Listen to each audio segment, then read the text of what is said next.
በፕሪቶሪያ ስምምነት መሰረት ኮንቴስትድ የተባለ ኤሪያ ፕሪቶሪያ ስምምነት ላይ ኮንቴስትድ የተባለ ኤሪያዎች መፍትሄያቸውን በህገ መንግስቱ አሰራር መሰረት እንዲፈቱ ተብለው ተቀምጠዋል። ለብቻ ራሶች ላይ ተቀምጠዋል በአንድ አንቀጽ ላይ ማለት ነው። ሰው በፕሪቶሪያ ስምምነት የተዋዋልነው ውል መሰረት ወደ ህገ መንግስታዊ አካሄድ ተከትሎ መተግበር ይፈልጋል።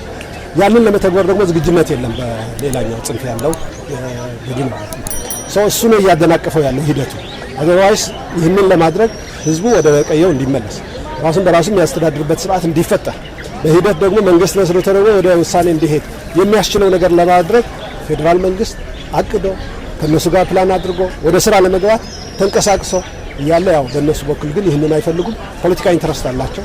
የፖለቲካ ቡድን አለ። ያ ቡድን ያችን የፖለቲካ ኢንተረስት የማያሳካለት ከሆነ አይቀበላትም።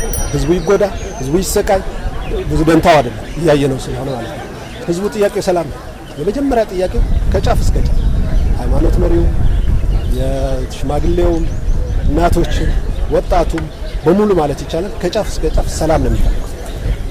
ድጋሚ ጦርነት የሚባል ነገር ባለመስማት ነው የሚሰማው።